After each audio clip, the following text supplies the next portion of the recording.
Black World TV, the new black media, black by popular demand.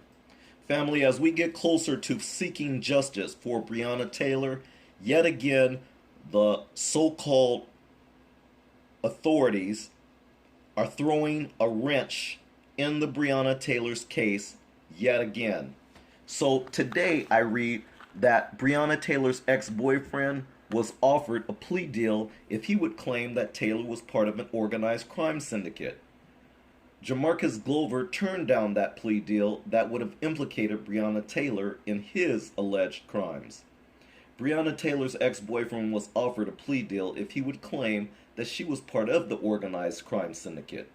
Jamarcus Glover, Taylor's ex-boyfriend and the focus of the no-knock raid, which was totally uncalled for and, in my opinion, so illegal on so many counts, because as it stands, I would like to know the percentage of no-knock warrants or no-knock raids that they commit on white supremacists or white criminals, period. I would like to know that. But yet, this judge, the disgusting, filthy judge that allowed that to happen, is part of this problem. But I digress. Jamarcus Glover, Taylor's ex-boyfriend and the focus of the no-knock raid which took her life, pled not guilty to drug charges on Friday. Court records indicated that prosecutors were willing to give Jamarcus Glover a plea deal if he were to implicate Taylor in his alleged crimes. And before I continue, let me just state for the record that this so-called justice system across the United Snakes of America, this so-called justice system that has been totally unjust to the true righteous people of the earth, the black people in the United States of America, the same heirs of our ancestors who built this nation, we have to suffer at the hands of a white supremacist system that's so filthy and disgusting that they would sit there in a court of law, so-called court of law, they would try to implicate someone who is dead and gone and offer her boyfriend a plea deal. In other words, if you just implicate Breonna Taylor, we'll give you a slap on the wrist for your crimes. This is how disgusting and filthy and trifling and unjust this so-called justice system is. We already know it's filthy and disgusting by them allowing these, and I'm going to put it like this, pigs, swine. These are pigs and swine who would shoot unarmed innocent people and kill them and get away with it. I'm going to call it as I see it. But I digress. Glover was given the offer by the Jefferson Commonwealth's Attorney's Office on July 13 to avoid a 10-year prison sentence and be sentenced to possible probation. So they would have tried to do that and then turned around and charged him anyways. You know, they're so conniving. Never trust the words of these people. I'm going to say it again. I would never trust the words of these people. And like I said, it's a so-called justice system. So black man and black woman, never go into their courts of law thinking that you're going to do the right thing, because they don't. I'm going to say it again. Black man and black woman, don't ever go into their courts of law and think that you're going to do the right thing, you Christians, and then you think that they're going to do the right thing for you.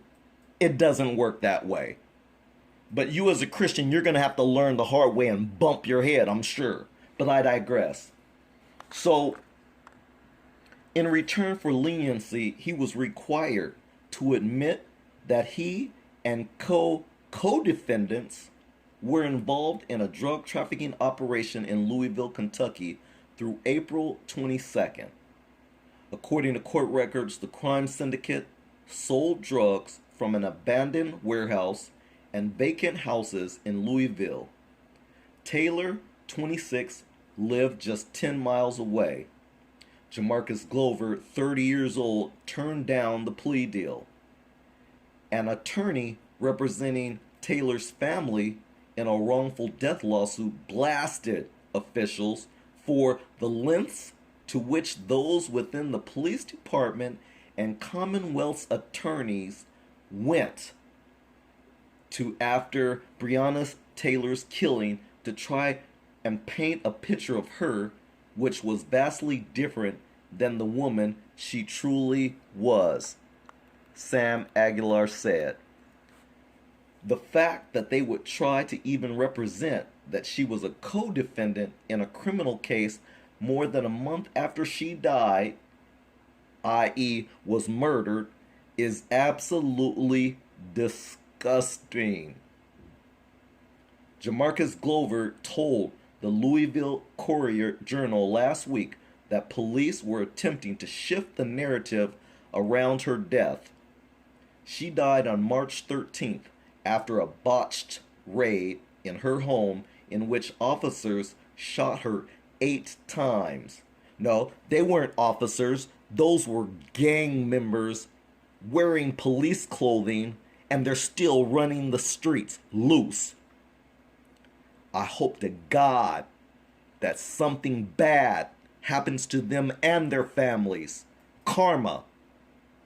I'm not wishing anything bad. I'm not wishing death to them, or I'm not wishing violence on them, but I pray to God that God's justice does them and their families in. So help me God, I pray that. When we have to live in an unjust system, I can only wish the very worst happens to you and your family. And I'm talking about this foul, disgusting, filthy so-called justice system and those who run it. But I digress. Jamarcus Glover believes that law enforcement is now blaming him for their actions, which is what they're trying to do. We know this. Sergeant Jonathan Mattingly and Detective Miles Cosgrove and former Detective Brett Hankinson were the officers involved in the shooting. And by the way, I will put these names, I'm going to list these names in the comments section because, after all, we need to know their names. Hankinson has since been fired from the Louisville Police Department, reported in June. Quote, "The police are trying to make it out to be my fault and turning the whole community out here, making it look like I brought this to Breonna's door," Glover said. Quote, "There was nothing never there or anything ever there. And at the end of the day, they went about it the wrong way and lied on that search warrant and shot Breonna Taylor in her home." As previously reported by media sources, Jamarcus Glover denied any wrongdoing when he used her address to receive packages. And there's nothing illegal about that.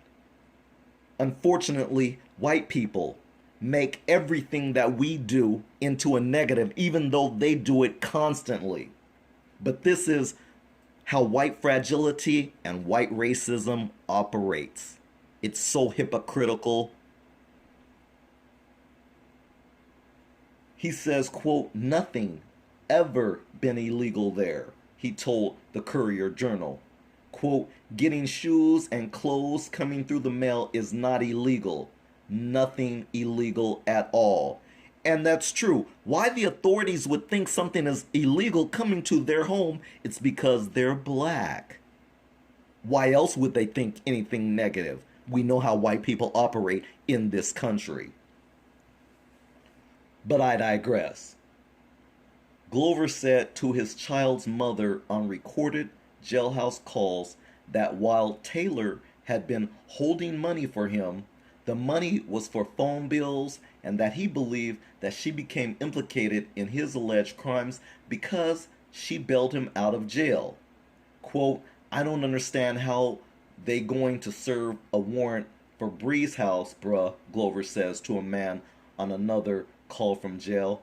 How is it they serve a warrant for Bree's house and nothing tied me to Bree's house at all besides these bonds? He added that police had no reason to search her home. At the end of the day, I know she didn't. I know she didn't deserve none of this shit, though, he said.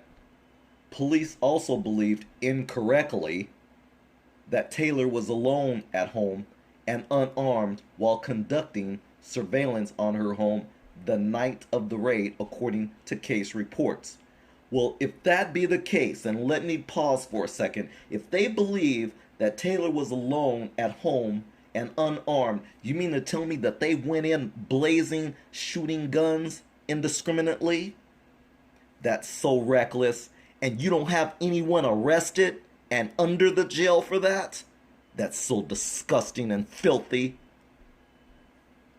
Commonwealth's attorney Tom Wine did not respond to requests for comment from a news source, but some believe that Glover was offered the plea deal in order for police to evade accountability in her death.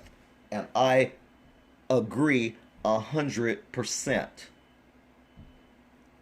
Quote, because she is destroying them, and they want Jamarcus Glover to do it for them because their efforts have failed. So they offer him a bribe, basically. All you have to do is smear her, Louisville defense attorney Ted Shaw said. And that, my friends, is the truth. The post Breonna Taylor's ex-boyfriend offered plea deal if he would claim Taylor was part of an organized crime syndicate appeared first on the Griot. This is Black World TV, the new black media. Family, as I just read to you, the report that I just saw today, September 1st, clearly shows how the so-called law authorities are trying to definitely change the narrative. They're trying to skate their accountability and responsibility, and all the while they try to tell and lecture black people that we need to be accountable for our actions, that we need to be responsible for our actions. And then we come to find out how they operate. You know, family, as I end this video, I'm reading currently Behold the Pale Horse. And specifically, I'm reading Protocols of the Wise Men of Zion. It's chapter 15. And as a matter of fact, it's the 66 pages that if you have this same book, if you don't have the 1991 version of this book, well, chapter 15, titled Protocols of the Wise Men of Zion, is simply taken out of the 2019 revised version of Behold the Pale Horse. So for those of you, if you're considering purchasing this book, make sure you get the 1991 version so you can read exactly what I'm reading as well. And as I end this video, I just want to say that the tactics that's mentioned in this chapter, Protocols of the Wise Men of Zion, it's tactics that they use against us. This whole chapter that I'm reading, and I'm reading it a second time because there's so much symbolism in there, but it appears that this whole concept is basically talking about us, even though it's disguised in another form. For those of you who've actually read this, I would like to hear your point of view. But that's a different video, because come to think of it, I'm going to do another video specifically on this. But as I close out this video regarding Breonna Taylor, all eyes on Breonna Taylor. All eyes on Breonna Taylor. And more importantly, justice for Breonna Taylor. This is Black World TV, the new black media. Black by popular demand. We'll see you in the next broadcast. Peace out.